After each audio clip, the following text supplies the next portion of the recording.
சவுதியோட defence minister Khalid bin அவர்களும் பாகிஸ்தானோட failed marshal இருக்கார்ல இந்த ஆசிம் முனிர் இவரும் நேரில் சந்திச்சிருக்காங்க.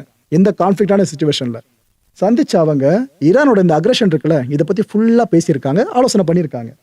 இதுல ஒரு பெரிய முடிவு அவங்க எடுத்ததாகவும் அடுத்த ஒரு தகவல் வெளியே வந்திருக்கு. பட் என்ன முடிவுன்றதா இது வரைக்கும் வெளிப்படுத்தாம இருக்காங்க. ஆனா ஊடகங்கள் சைட்ல 2 நாட்டு ஊடகங்கள் சைட்லயும் இந்த விஷயத்த பெருசா எல்லாம் டிபேட்டும் பண்ண ஆரம்பிச்சிட்டாங்க. எதுக்கு ப்ரோ பாகிஸ்தான் சார்ந்த ஸ்கெட்சுக்குள்ள வருது அப்படின்னு கேட்டீங்கன்னா, வரைபடத்தை பாருங்க. ஈரான் இங்க இருக்கா, சவுதி இந்த இடத்துல இருக்கு. அப்படியே கொஞ்சம் அந்த பக்கம் ரைட் சைடில் வாங்க, நம்ம இந்தியாவில் இருக்குல்ல அந்த பக்கம் வந்தீங்கன்னா பாகிஸ்தான் தெரியுதா? என்ன சொல்ல வரேன்னா, ஈரானோடு பாகிஸ்தான் எல்லையை பகிர்ந்துருக்கு. எவ்வளோ? கிட்டத்தட்ட 900 கிலோமீட்டர்ஸ் வரைக்குமான பார்டரை 2 நாடுகளும் ஷேர் பண்ணிட்டு இருக்கு இந்த சவுத் வெஸ்ட்ல. ஸோ பாகிஸ்தான் வரைக்கும் ஈரானோட கோபம் போகாமையா இருக்கும். ஏன்னா அமெரிக்காவுக்கு எவ்வளோ நட்பு நாடா பாகிஸ்தான் மாறிடுச்சு நான் உங்களுக்கு தெரிய வேணாம். இது ஒரு கான்ஃபிளிக்ட் இருக்கா? ஏற்கனவே சவுதி சார்ந்து ஈரான் அடிக்க ஆரம்பிச்சாங்களா, அந்த ஒரு கான்ஃபிளிக்ட் போயிட்டு இருக்கா. இந்த 2 நாடுகளும் சவுதியும் பாகிஸ்தானும் இந்த மியூச்சுவல் டிஃபென்ஸ் சார்ந்து சில அக்ரிமெண்ட்ஸ்லாம் சைன் பண்ணியிருக்காங்க. அவங்க இப்போ ஒன்று சேர்ந்து ஈரான் எதிர்த்து அப்படிங்க இருக்கும்.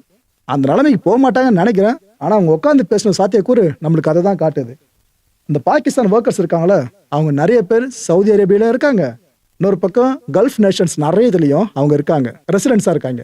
ஸோ அவங்கள காப்பாற்றணுன்ற முனைப்பில் பாகிஸ்தான் சவுதி கூட கை கோர்த்து ஏதாவது பண்ண போச்சுனாக்கா விஷயம் வேற மாதிரி ஆயிடும். ஆனால் ஒன்று, ஈரானை தார்மீகமாக எதிர்க்கிற அந்த தைரியம் பாகிஸ்தான் பெருசாக இருக்காது. ஆனால் அமெரிக்கா நெருப்பை எரிய விட்டுச்சுனாக்கா அந்த கொள்ளிக்கட்டை தூக்கிட்டு போய் பாகிஸ்தான் எங்கே போட ரெடியாக இருக்கும்ல. எங்க இருந்து அமெரிக்கா பாகிஸ்தானை ப்ராக்சியா பயன்படுத்துறோமோ ஈரானுக்கு எதிராக, அந்த பயம் தான் இப்போ பல பேருக்கு எழுந்திருக்கு. ரைட்டு. இஸ்ரேல் இருக்குல்ல, இஸ்ரேல் படம் என்ன பண்ணிருக்கு, சதர்ன் லெபனான்ல இருக்க யூஎன் பீஸ் கீப்பிங் ஃபோர்ஸ் இருக்குல்ல அவங்க மேல அடிச்சிருக்காங்க. ப்ரோ கொலாட்ரல் டேமேஜ் தானே, ஸ்ட்ரைக் பண்றப்ப இது போல ப்ரிசைஸா அடிக்க முடியாது எல்லா வாட்டியும். இது போல எல்லாம் நடக்கும் அப்படின்னு கேட்டீங்கன்னா அங்க சில பேர் காயம்பட்டிருக்காங்க. இந்த கானாவை சேர்ந்த 3 சோல்ஜர்ஸ், ஏன்னா யூஎன் பீஸ் கீப்பிங் ஃபோர்ஸ்னா எல்லா நாடுகள் சேர்ந்த மெம்பர்ஸ்லாம் உள்ள இருப்பாங்களா இந்த சோல்ஜர்ஸ் மாதிரி, அதில் கானாவை சேர்ந்த 3 சோல்ஜர்ஸ் காயம்பட்டிருக்காங்க. இந்த விஷயம் இப்போ கன்ஃபார்ம் ஆயிருக்கு. இதே இந்த யூனிஃபில் இருக்குல்ல அது கடுமையாக கண்டிச்சிருக்கு இந்த ஸ்ட்ரைக்கை. United Nations interim force in Lebanon, இதுதான் யூனிஃபில்னு சொல்லுவோம், அவங்க கண்டிச்சிருக்காங்க. இன்னொரு பக்கம் பிரான்ஸ் அதிபர் மேக்ரான் இருக்கார்ல அவரும் கண்டனம் பதிவு பண்ணியிருக்காரு.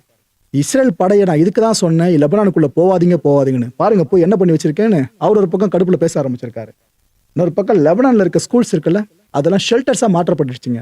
ஏன்னா மக்கள்லாம் பாதுகாப்பு நாடுகளுக்கு வெளியேறுங்கன்னா எங்க வெளியேறுவாங்க?